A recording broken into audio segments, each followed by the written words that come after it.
An immigrant janitor stayed late to clean, never suspecting the CEO was watching to promote her. Elena Vasquez moved her cleaning cart through the empty hallway of Meridian Technologies, the soft squeak of its wheels echoing in the silence. The building had emptied hours ago, the bustling tech workers gone home to families and weekend plans. But Elena remained, as she did most nights, meticulously cleaning spaces that would be filled again tomorrow, with people who rarely noticed her presence. The weight of exhaustion pulled at her shoulders. 14 hours on her feet today, 8 at the elementary school cafeteria, 6 here at Meridian. Her hands, cracked from cleaning chemicals and calloused from years of labor, methodically folded a discarded jacket left on a chair, placing it carefully where its owner would find it tomorrow. Outside, San Francisco's night fog pressed against the 43rd floor windows, turning the city into a dreamy landscape of smudged lights. Elena paused to look out at it, allowing herself a moment of stillness. 5 years in America, and the view still took her breath away.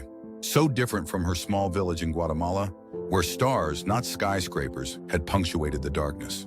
A soft sigh escaped her lips as she turned back to her cart. She had 3 more floors to clean before she could catch the last bus home to the cramped studio apartment she shared with her sister and niece. Maria would be asleep by now, but Lucia, Elena smiled, thinking of her precocious 8-year-old niece, would have waited up, eager to hear about the giant glass castle, where Elena worked, wanting stories of the important people who created the technologies that Lucia learned about in school. "And what stories do I have for you tonight, pequeña?" Elena whispered to herself, her accent curling around the English words. "That I cleaned up someone's coffee spill? That I emptied 100 trash bins?" She didn't tell Lucia about the crumpled paper she sometimes found. Complex drawings and diagrams she couldn't understand, but sensed were important. She didn't mention the overheard conversations about millions of dollars, about projects that could change the world. Those stories belonged to others. Her story was simpler. Work, survive, save, hope. As Elena pushed her cart toward the executive wing, she did not notice the light still shining from beneath the frosted glass door at the hallway's end. Inside that office, Michael Chen, CEO of Meridian Technologies, rubbed his tired eyes. At 42, he had built this company from a dorm room project into a tech giant valued at billions. Tonight, like most nights lately, he was working late, reviewing candidates for the new director of community outreach position.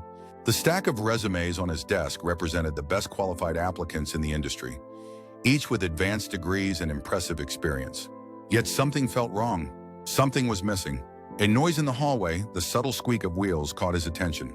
Through the partially open blinds of his office, he glimpsed the now familiar figure of the night janitor. He'd noticed her before, always thorough, always diligent. What was her name? Elena? He'd seen her nameplate on the cleaning cart. Michael was about to return to his work when something made him pause. The woman had stopped at the break room across the hall. Through the glass walls, he watched as she carefully collected a fallen plant that someone had knocked over, gently repotting it, speaking softly to the damaged leaves as if they could hear her encouragement. A simple act of care, performed when no one was watching, or so she thought. Michael found himself stepping away from his desk, moving closer to the door, his curiosity piqued by this small moment of tenderness amid the sterile corporate environment. Elena finished with the plant and moved to the whiteboard where the marketing team had been brainstorming ideas for Meridian's new education initiative. A project close to Michael's heart, but struggling to find the right direction. She studied the board carefully before picking up an eraser. Michael nearly stepped out to stop her. Those were important notes, but hesitated when he saw her pause, her head tilting slightly as she read. What happened next would change both their lives forever. Instead of erasing the board, Elena picked up a marker. Her hand hovered uncertainly for a moment before she began to write in the corner, her letters careful and measured. Michael couldn't see what she was writing from his angle, but he could see the concentration on her face, the way she occasionally stopped to find the right English word. When she finished, she stepped back, capped the marker, and quickly left the room, pushing her cart toward the elevators with slightly hurried movements, as if worried someone might have seen her momentary departure from routine. Michael waited until the elevator doors closed behind her before walking to the break room. When he saw what Elena had written in small, neat script in the corner of the whiteboard, he stood perfectly still, his breath caught in his throat. Your program will not reach the children who need it most. They do not have computers at home. Their parents work many jobs. Consider the community centers in Visitation Valley and Mission District. I volunteer at both. The children there have dreams but no bridges to reach them. Below this, she had drawn a simple diagram, a distribution model that, in its elegant simplicity, addressed the very problem his team had been struggling with for weeks. Michael stared at the handwriting for a long moment. Then he pulled out his phone and took a picture. Tomorrow would bring change for Meridian Technologies, for their education initiative, and most of all, for Elena Vasquez, who had no idea that her small act of courage had just been witnessed by the one person with the power to recognize its value. And the next evening, Elena's routine began as it always did. The same cart, the same empty hallways, the same invisible presence among the remnants of the corporate day. But something felt different. An undercurrent of anxiety hummed beneath her skin, making her movements less fluid than usual. Had someone seen her writing on the board? Would there be consequences? Jobs were precious, irreplaceable. She had crossed a line, inserting her thoughts where they didn't belong. Stupid, she muttered to herself in Spanish, aggressively wiping down a conference table. So stupid. As she approached the break room where she'd written her note, her steps slowed. The whiteboard was visible from the hallway. It had been erased. Her stomach dropped. Then she noticed something else. A yellow post-it note stuck to the center of the board with her name written on it in bold letters. Elena, please come to the CEO's office at 8:30 p.m. tonight. Michael Chen. Her heart slammed against her ribs. The CEO? Had he seen her? Was this how they fired people in America? With a personal meeting rather than simply not putting your name on next week's schedule? The cleaning cart suddenly seemed like the only solid thing in a spinning world. Elena gripped its handle, forcing herself to breathe. She couldn't lose this job. Not now, when Lucia's school had recommended special classes for her exceptional math abilities. Classes that cost money they didn't have. For the next 2 hours, Elena cleaned with mechanical precision, her mind churning with worry. By 8:25, she had exhausted every possible task on the 43rd floor. The moment could no longer be postponed. She removed her cleaning gloves, smoothed her hair, and straightened her uniform shirt. Dignity. Whatever happened, she would face it with dignity. The walk to the CEO's office felt impossibly long. Elena had cleaned this office countless times but had never seen its occupant. In her mind, Michael Chen was an abstract concept rather than a person, a name on the building directory, a signature on the company policies posted in the break room. She knocked softly on the door. "Come in," called a voice from inside. Elena opened the door to find a man much younger than she'd expected, with kind eyes behind stylish glasses and a face that showed signs of its own kind of weariness. He was sitting not behind the imposing desk she had dusted so many times, but in one of 2 chairs arranged near the window, with the nighttime city spread out below them. "Elena," he said, standing. "Thank you for coming. Please sit down." He gestured to the other chair. She remained by the door, her hands clasped tightly before her. "Sir, if this is about what I wrote..." "It is," he said, and she braced herself. But then he smiled, and the warmth in it was so unexpected that she found herself momentarily speechless. "It's absolutely about what you wrote, and I'm hoping you'll write much more." Confusion replaced fear. Elena took a tentative step forward. "I don't understand. Please sit with me for a moment," Michael said, his tone gentle but carrying an authority that made the request impossible to refuse. Elena perched on the edge of the chair, her back straight, hands folded in her lap. Up close, she could see the exhaustion in Michael's face, the slight redness around his eyes that spoke of too many hours staring at screens. "How long have you been cleaning at Meridian?" he asked. 2 years, sir. "And before that, I cleaned at the Hilton downtown. And I still work mornings at Lincoln Elementary in the cafeteria." Michael nodded, taking this in. "And before coming to the United States?" Elena hesitated. These were not typical questions from employers, who usually wanted only to know if she had papers, if she could work nights, if she understood her duties. "I was a teacher," she said finally, "in Guatemala. Elementary school.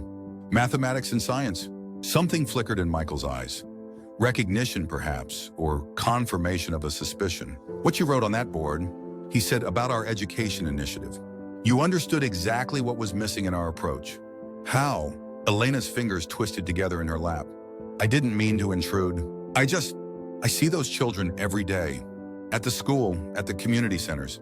They tell me their dreams. But the programs, even the good ones like yours, they don't always reach them. And the distribution model you sketched?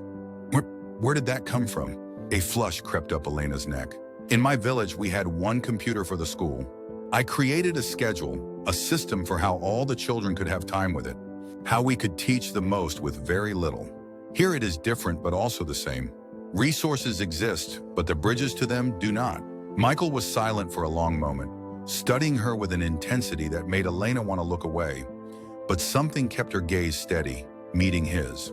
"I have a proposal for you," he said finally. "We have a new position, Director of Community Outreach for our Education Division. The role requires someone who understands both education and the communities we're trying to serve. Someone who sees what others miss." Elena's breath caught. Surely he wasn't suggesting, "I'd like to offer you that position, Elena." The words hung in the air between them, too enormous to immediately comprehend.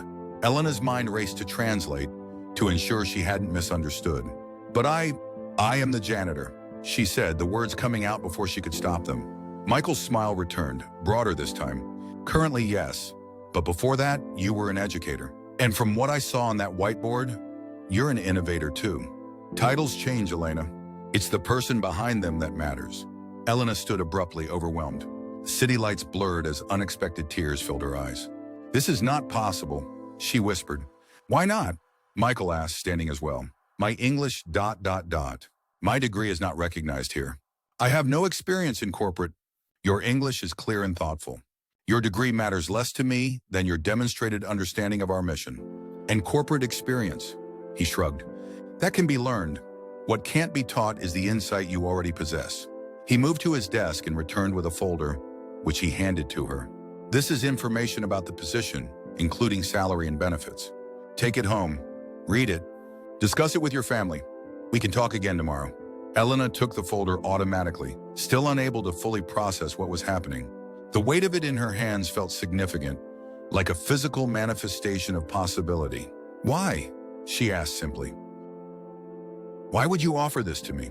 Michael's expression softened. 5 years ago, I visited a small tech incubator in Hyderabad.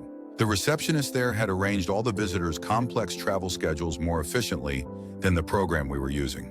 When I asked how she'd done it, she showed me a system she'd developed herself. Today, she's our Chief Operations Officer for Asia. He gestured toward the window, toward the city beyond. "Talent and insight exist everywhere, Elena.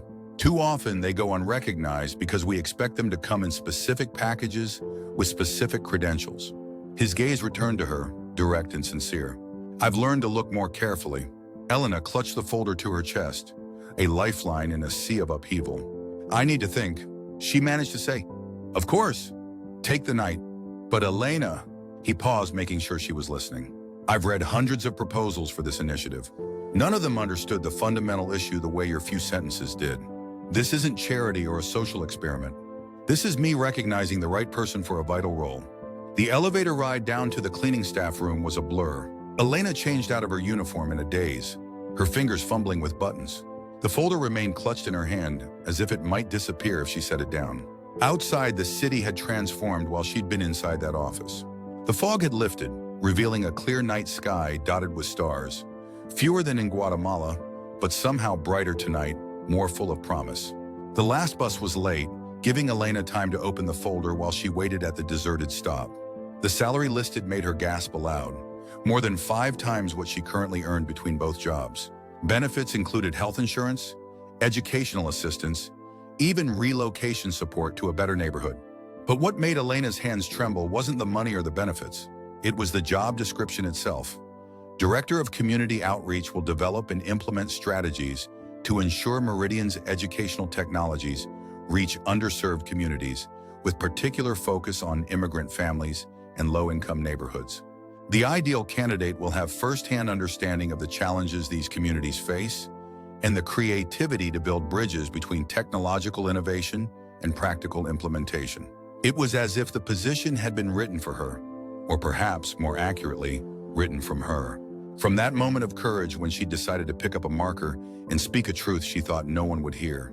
The bus arrived, its doors opening with a hydraulic sigh. Elena stepped aboard, finding a seat near the back. As the city slid past the windows, she opened her phone and, with trembling fingers, began to compose a text to her sister. "Maria, something impossible has happened. Wait up for me. I have news." You did what?" Maria's voice, though hushed to avoid waking Lucia, vibrated with disbelief.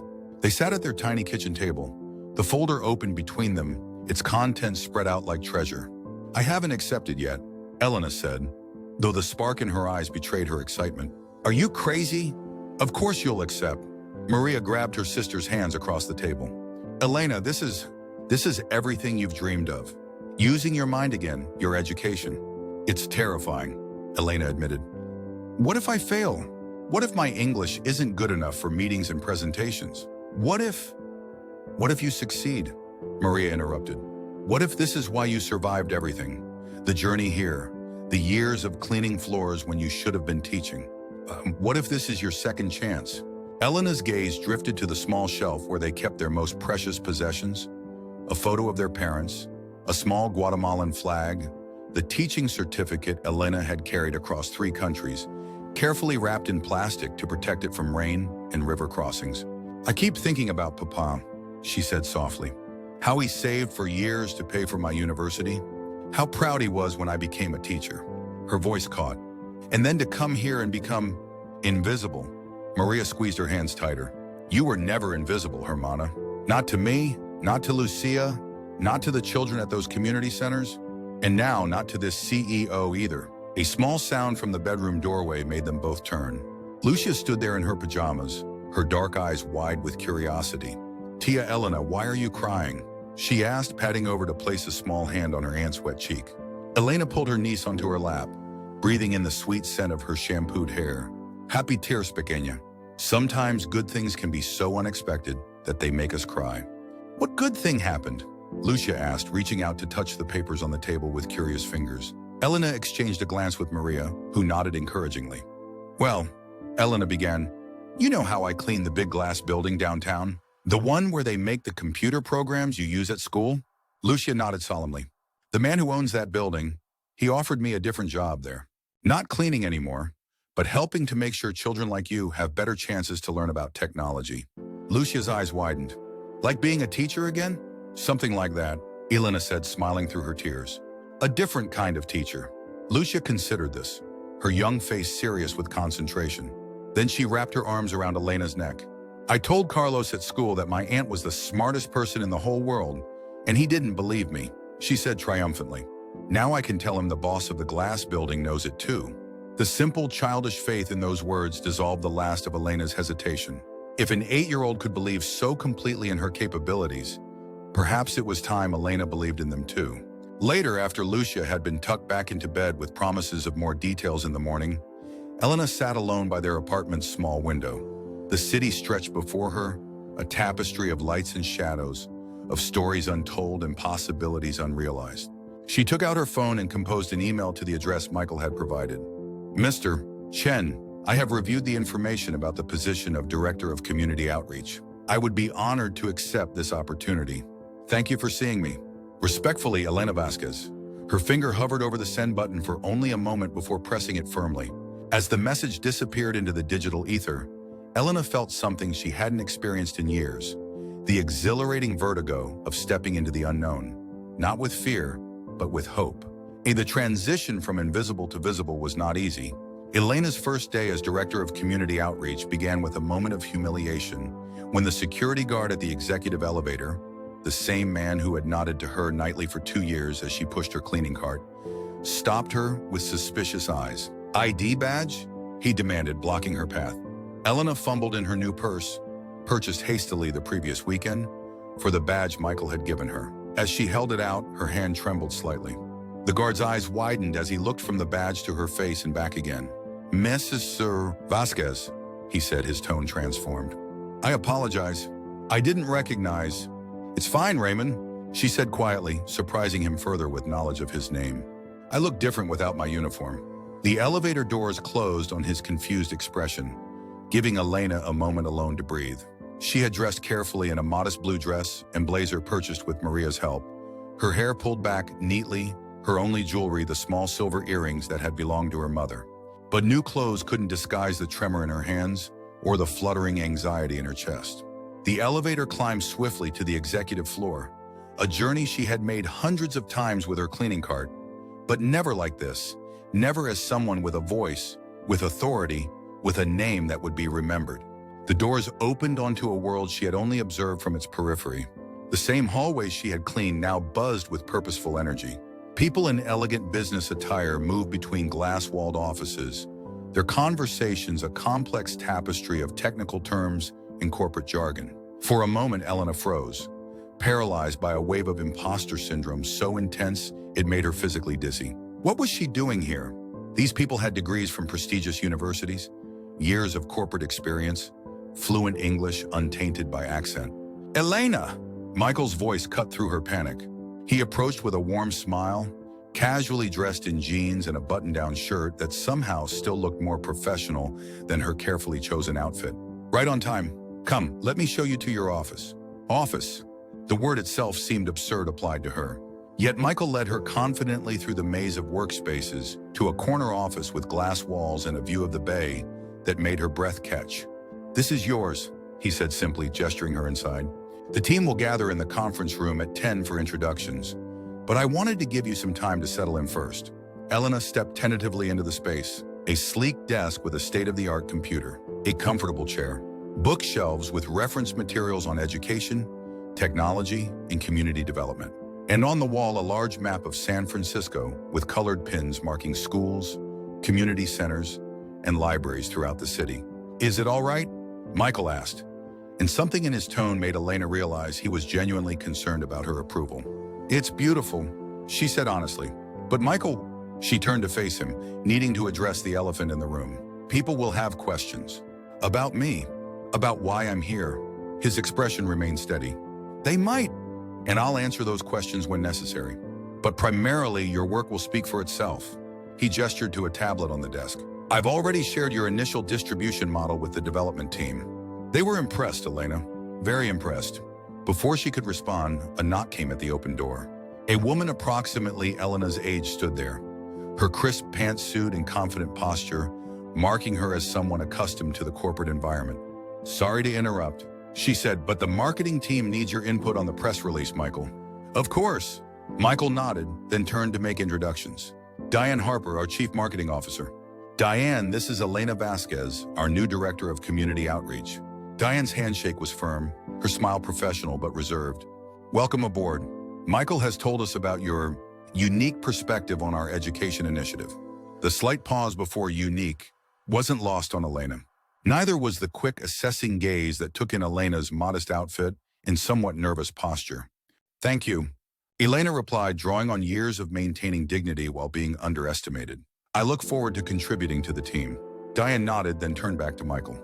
We should really go over those talking points before the call with the Times. I'll be right there, Michael assured her.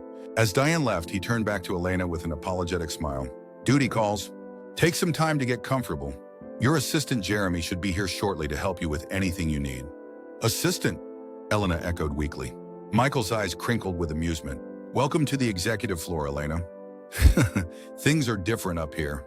With that, he was gone, leaving Elena alone in an office larger than the bedroom she shared with Maria and Lucia. She sank into the chair, its expensive ergonomic design cradling her body in a way that made her suddenly aware of how much her back and knees had ached from years of physical labor. On the desk beside the tablet was a small potted plant, the same one she had carefully repotted in the break room the night Michael had observed her. The sight of it, this silent acknowledgement of the moment that had changed everything, brought unexpected tears to her eyes. Elena brushed them away quickly as another knock came at the door. A young man with an eager smile and a tablet clutched to his chest entered.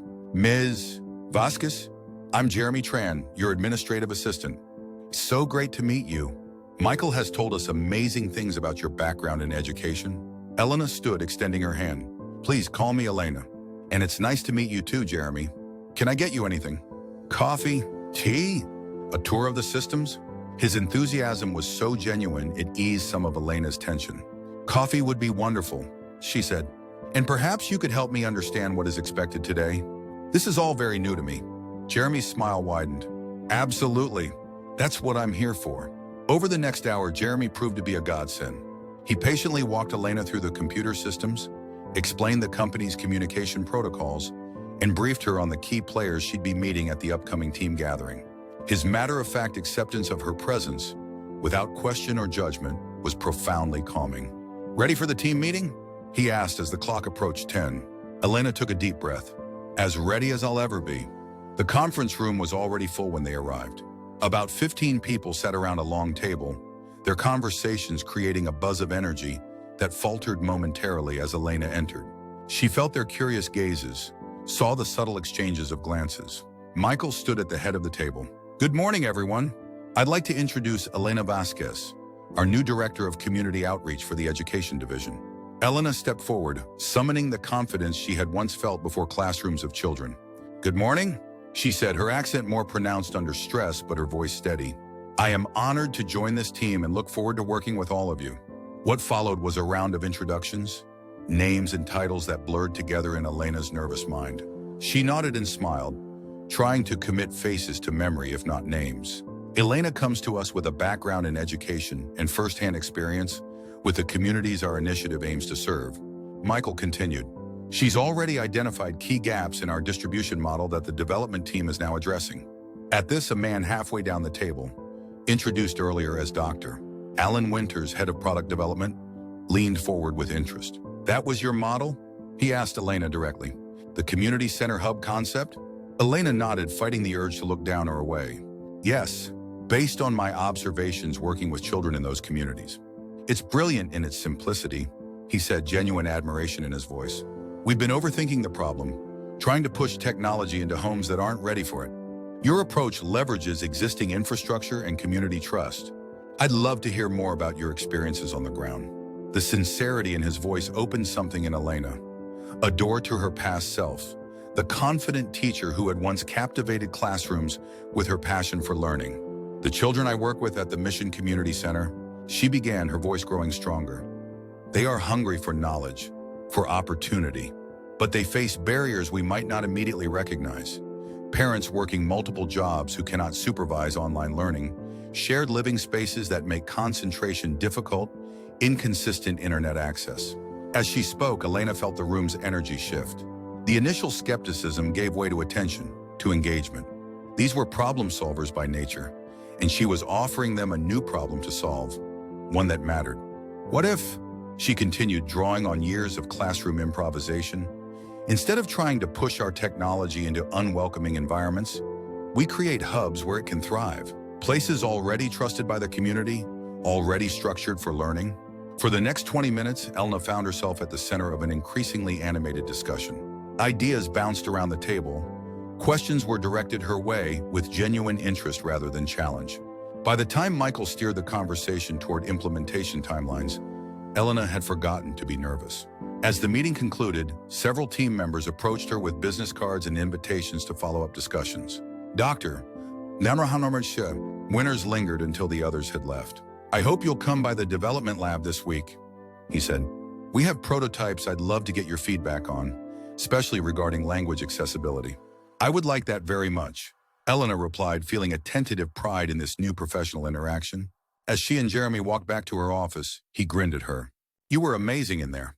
Did you see Diane's face when you talked about the correlation between parental work schedules and student online engagement? I thought her eyes would pop out." Elena laughed, the sound surprising her with its lightness.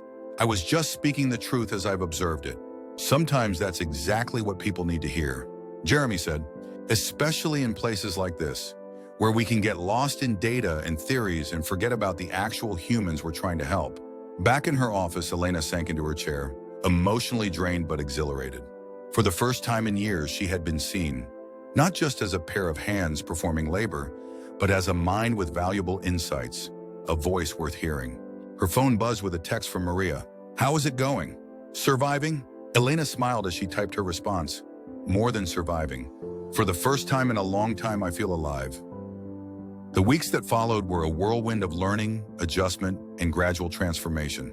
Each day brought new challenges for Elena. Technological systems to master, corporate protocols to navigate, subtle social hierarchies to understand. But each day also brought moments of validation, opportunities to contribute meaningfully to work that mattered. The education initiative, rebranded as Bridge, under Elena's guidance, took shape with a focus on community integration and cultural sensitivity. Her firsthand knowledge of immigrant families' needs and barriers informed every aspect of the program, from interface design to implementation strategies. Not everyone embraced her presence or ideas. Diane from marketing remained coolly professional, occasionally questioning Elena's suggestions with barely concealed skepticism.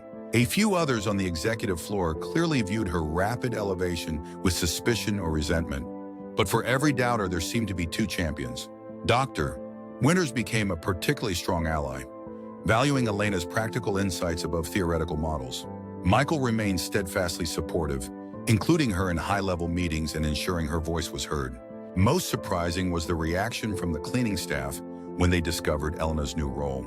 Far from resenting her change in status, they celebrated it. Carmela, who had trained Elena when she first started, hugged her fiercely when they ran into each other in the staff cafeteria. "You show them, Mia," she whispered. "Show them what we can do when given the chance." Elena found herself becoming a bridge not just between the company and the community, but between worlds within Meridian itself, bringing perspectives from support staff into executive discussions, translating corporate intentions into practical realities. 6 weeks into her new role, Elena faced her biggest challenge yet, presenting the Bridge Initiative to Meridian's full board of directors. The night before, she sat at her small kitchen table long after Maria and Lucia had gone to bed, reviewing her presentation for the 20th time. Breathe, she reminded herself in Spanish, a habit from her teaching days before addressing a particularly challenging class. Just breathe and speak your truth. The boardroom the next morning was intimidating in its opulence. All dark wood and leather, with views of the bay that made the city look like an architect's model rather than a living, breathing community. The board members, mostly older men in expensive suits, regarded her with expressions ranging from polite interest to unveiled skepticism. Michael introduced her with confidence, then took a seat, leaving Elena standing alone at the presentation screen. "Good morning," she began, her accent more pronounced under stress but her voice steady. "I am Elena Vasquez, Director of Community Outreach for the Bridge Initiative." For the next 20 minutes, Elena shared not just data and implementation strategies, but stories of Lucia and her classmates, of mothers working 3 jobs to keep their children in school, of brilliant young minds with no access to the tools that could nurture their potential. She spoke of her own journey. 5 years ago, I crossed borders with my teaching certificate laminated and sewn into the lining of my backpack. It was the only possession I considered irreplaceable. Not because of what it could get me, as it turned out very little in this country, but because of what it represented, my belief in the power of education to transform lives. As she spoke, Elena watched the board members' expressions shift. The initial detachment gave way to engagement, even emotion. When she concluded by showing prototype footage of the Bridge program being tested at the Mission Community Center, children's faces lighting up with discovery and pride, the room fell into a silence that felt almost reverent. The first question came from an older woman at the far end of the table. Elaine Woodward, a founding investor whom Elena had been warned was particularly hard to impress. "Mrs. Vasquez," she said, her voice carrying the refined tones of old money and Ivy League education, "your presentation is quite compelling. But I must ask, what qualifies you specifically to lead this initiative? Your background is unconventional for an executive position." The room tensed. Michael shifted forward slightly, ready to intervene. But Elena met Ms. Woodward's gaze directly. "My qualifications are indeed unconventional," she agreed. "I have cleaned the floors of this building for 2 years. Before that, I served food to children in public schools. I have watched which educational programs they use eagerly and which they abandon. I have heard parents' frustrations at school meetings where no translator was provided. I have taught mathematics with broken pencils and shared textbooks." Elena paused, gathering her courage for complete honesty. "What qualifies me is that I have stood on both sides of the bridge we are trying to build. I understand both the technology we are creating and the communities we hope will benefit from it. My unconventional path is precisely what allows me to see connections and barriers that might otherwise be missed." Miss Woodward studied Elena for a long moment, her expression unreadable. Then, to everyone's surprise, she smiled. "Well," she said simply, "when you put it that way, it seems we are fortunate to have found you." She turned to Michael. "The board will want a detailed budget for scaling, of course, but I believe we've heard enough to approve the pilot expansion." The meeting concluded with unanimous approval for the Bridge Initiative's next phase. As the board members filed out, several stopped to shake Elena's hand or offer words of encouragement. Mrs. Woodward lingered, waiting until they were relatively alone. "My father was a janitor," she said quietly to Elena. "He cleaned university buildings for 40 years, listening to lectures through doors he wasn't permitted to enter. Your presentation would have made him very proud." With a slight nod, she departed, leaving Elena momentarily speechless. Michael approached, his face alight with triumph. "That," he said, "was extraordinary. Even I didn't know about your teaching certificate in your backpack." Elena smiled, a weight lifting from her shoulders. "Some stories we keep close until the right moment to share them. The board rarely approves anything unanimously."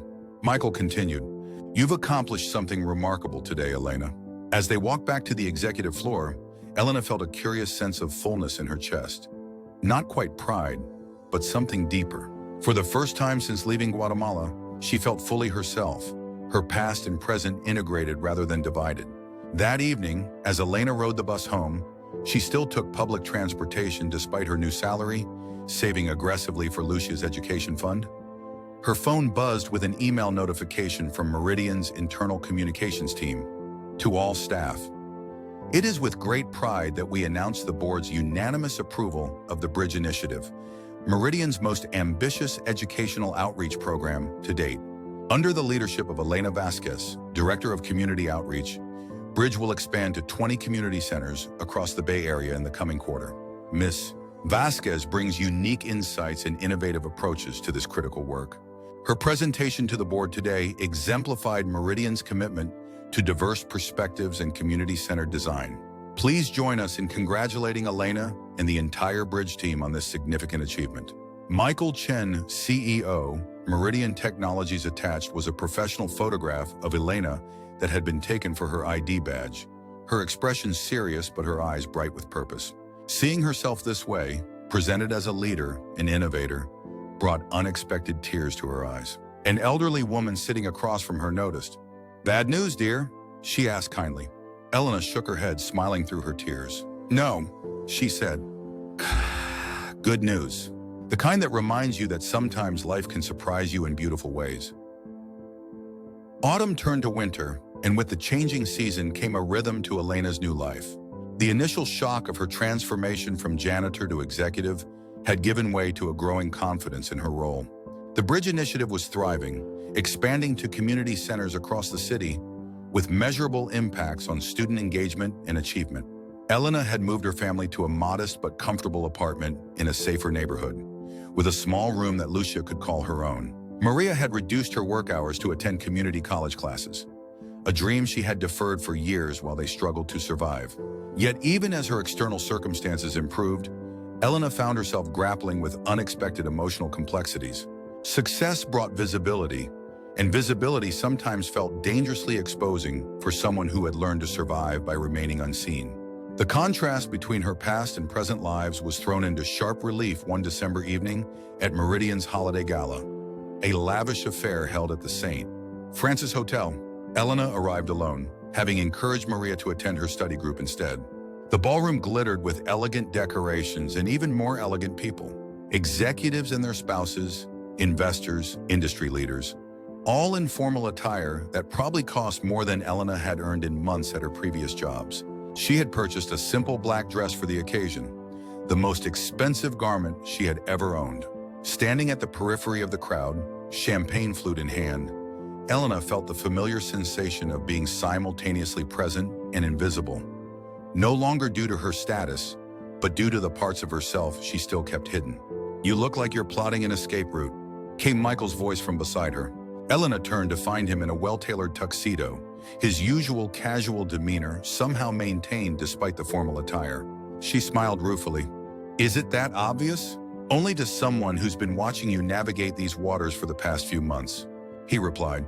"You've done remarkably well, you know. The team respects you.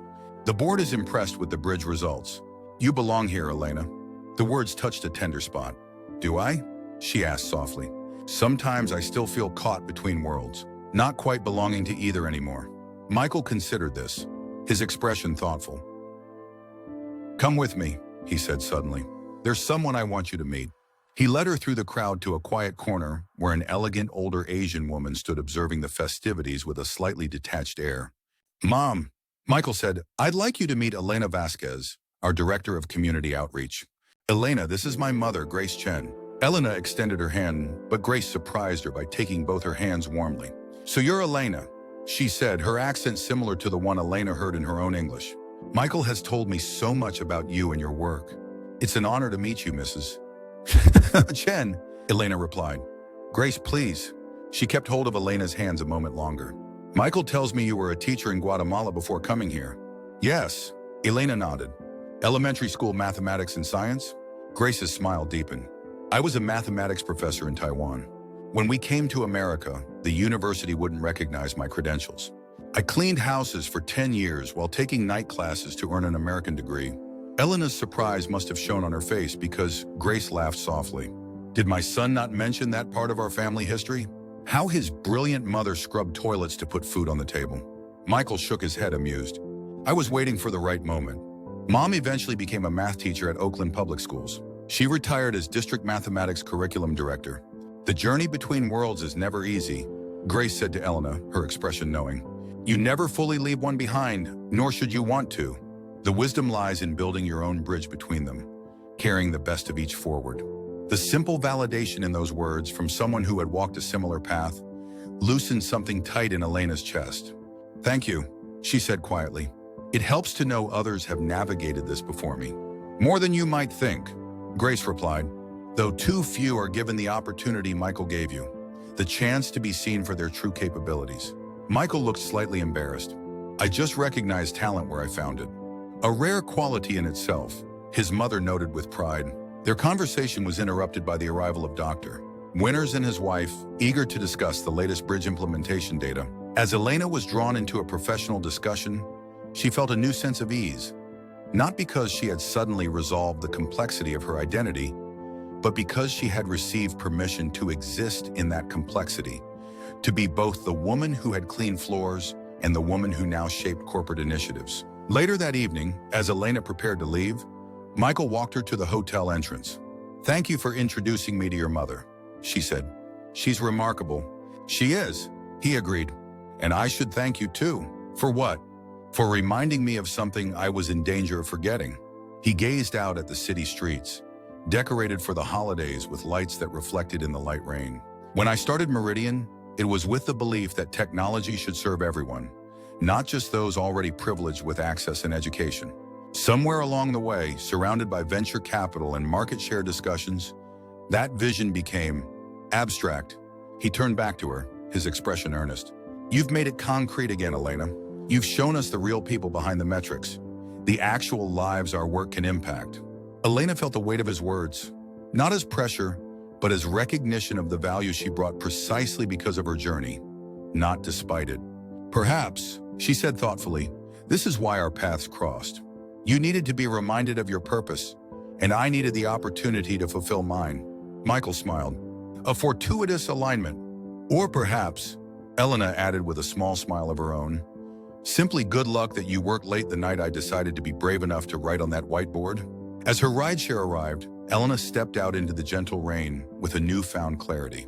The path between her worlds would never be simple or straight, but it was hers to define. And in that journey from the shadows of invisibility to the light of recognition lay not just her own transformation, but the potential to open doors for others still waiting to be seen. Spring brought new beginnings to San Francisco, the city blooming with unexpected color after the winter rains. For Elena, it marked 1 year since her life had changed so dramatically. 1 year since a late night, a whiteboard, and a CEO who paid attention had altered her trajectory forever. The Bridge Initiative had exceeded all expectations, expanding beyond the Bay Area to urban centers across California. Data showed significant improvements in technological literacy and educational engagement among immigrant and low-income communities. Elena's team had grown from 3 to 15, including several staff members recruited directly from the communities they served. On a bright April morning, Elena stood nervously backstage at a regional education conference where she was scheduled to deliver the keynote address. Through the curtain, she could see hundreds of educators, administrators, and technology specialists filling the auditorium. 5 minutes, Miss Vasquez, a young stage manager informed her. Elena nodded, smoothing her simple but elegant blazer. Her wardrobe had evolved over the months, growing more professional but never ostentatious. She still carried herself with the careful dignity of someone who remembered what it meant to be overlooked. Nervous? Michael appeared at her side, having arrived from another meeting just in time. Terrified, Elena admitted with a small laugh. Speaking to a boardroom is one thing. She gestured toward the crowded auditorium. This is you coming full circle, Michael said gently. The teacher becoming a teacher again, just on a larger scale. The observation calmed her. Yes, in many ways, this was a return to her first calling, education, though the path between then and now had been unimaginably winding. I have something for you, Michael continued, pulling a small box from his pocket. A small token to mark the anniversary. Elena opened it to find a beautiful silver pen, elegantly engraved with her initials and a single word, Bridge. For signing the expansion contracts next week, Michael explained, and for whatever else you choose to write into existence. The thoughtfulness of the gift, acknowledging both her professional achievement and the act of writing that had started it all, brought a warmth to Elena's chest. Thank you, she said simply, the words carrying the weight of gratitude for far more than just the pen. Ladies and gentlemen, came the announcer's voice from the stage.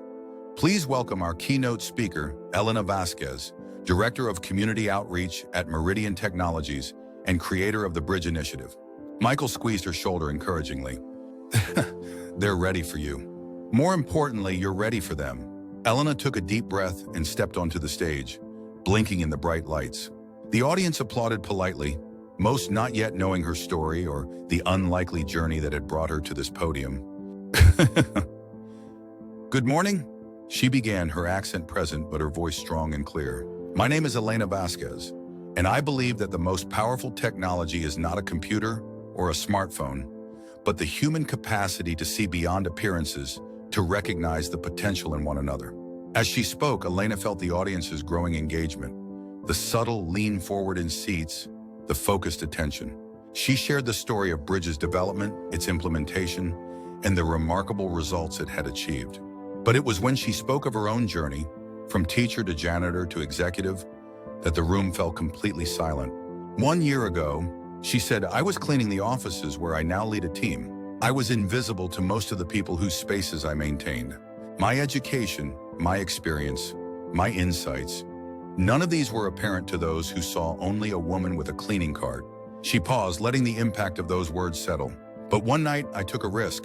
I saw a problem on a whiteboard that I knew how to solve, and I chose to write my solution instead of simply erasing the board as I was paid to do. And by extraordinary fortune, someone was watching who had the wisdom to see beyond my uniform to the mind behind it.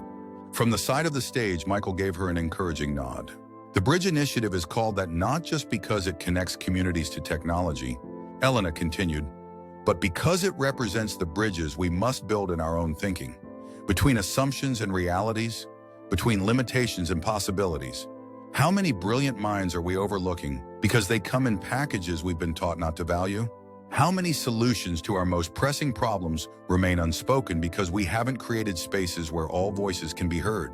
As she concluded her speech, the applause was immediate and thunderous, a standing ovation that brought unexpected tears to Elena's eyes. But more moving than the applause were the faces she could now see clearly. Educators from backgrounds similar to her own, nodding in profound recognition. Young people with expressions of dawning possibility. Even skeptics whose furrowed brows suggested challenging but necessary reconsiderations. After the keynote, Elena found herself surrounded by attendees eager to speak with her, to share similar stories, to ask about implementations in their districts, to explore potential collaborations. What might once have overwhelmed her now energized her. This opportunity to multiply impact through connection and shared purpose. Hours later, as the conference hall emptied and the afternoon light slanted through the windows, Elena found a quiet moment alone. She took out her phone to find messages from Maria and Lucia, eagerly awaiting news of how her speech had been received. There were congratulatory emails from her team, a calendar notification for a White House Education Innovation panel she'd been invited to join, and a reminder about Lucia's science fair that weekend, the ordinary and extraordinary now woven together in the fabric of her daily life. As she was responding to Maria's message, a voice interrupted her thoughts. Miss Vasquez? Elena looked up to see a young woman in hotel housekeeping uniform, hesitantly approaching with a vacuum paused nearby. I'm sorry to disturb you, the woman said in accented English. I was cleaning in the back of the hall during your speech. I just wanted to say thank you for making people like me visible. Elena felt a profound circle closing. She extended her hand. What's your name? Gabriella. The woman replied, shyly accepting the handshake. What did you do before coming to the United States, Gabriella? Elena asked gently. Surprise flickered across the woman's face. Surprise at being asked, at being seen as someone with a before, a history, a set of skills beyond her current role. "I was studying engineering," she said after a moment, "in Venezuela. But then things became very bad and I had to leave." Elena reached into her bag and took out one of her business cards, pressing it into Gabriella's hand. "The Bridge Initiative isn't just about technology and community centers," she said. "It's about recognizing talent wherever it exists. Email me. Perhaps we can find a bridge for you too." The hope that bloomed on Gabriella's face was painfully familiar. The same hope Elena had felt that night in Michael's office, when possibilities she had stopped allowing herself to imagine suddenly became real again. As Gabriella returned to her work, Michael approached, having witnessed the exchange from a distance. "Another recruit?" he asked with a knowing smile. Elena tucked her phone away. "Another bridge," she corrected. "The work continues." They walked together toward the exit, stepping from the artificial light of the conference hall into the natural brilliance of the spring afternoon. San Francisco spread before them, a city of hills and valleys, of tremendous wealth and desperate poverty, of technological innovation and human struggle, a landscape of contrasts in need of connection. "What's next for you, Elena?" Michael asked as they paused on the steps. "The Bridge Initiative is thriving. You've assembled an incredible team. You could write your own ticket now. Any company would be lucky to have you." Elena considered the question, watching a flock of birds wheel against the blue sky, their coordinated movements creating patterns of breathtaking complexity from individual flights. "I think," she said finally, "I want to create more moments like the one I experienced. More opportunities for people to be seen beyond their current circumstances. Not just at Meridian, but everywhere." Michael nodded thoughtfully. "A broader kind of bridge building." "Exactly." Elena felt the certainty of it settling in her chest. "The most meaningful change happens one person at a time, one recognition at a time." "You taught me that without even realizing it." "I simply saw what was already there," Michael replied. "The talent, the insight, the determination, those were always yours. But the opportunity wasn't," Elena said softly. "And that's the piece I want to multiply. The moment when someone who has been invisible suddenly becomes seen." As they parted ways, Michael to another meeting, Elena to prepare for the expansion contracts, she found herself thinking of the cleaning cart she had pushed through Meridian's halls for 2 years. She had asked the facilities manager not to reassign it, and occasionally when the executive floor was empty late at night, she would take it out again. Not to clean, her days of invisible labor were behind her, but to remember. To run her hands along its handle and feel the ghost of who she had been. To honor that woman's persistence, her dignity, her quiet determination to survive until the moment when survival could become thriving. The silver pen Michael had given her weighed in her pocket, a tangible reminder of the power of making marks, of refusing invisibility, of bridging worlds with words and actions. Elena held it tightly as she walked into the sunshine, ready to continue writing her story, not just for herself now, but for all those still waiting for their moment to be seen.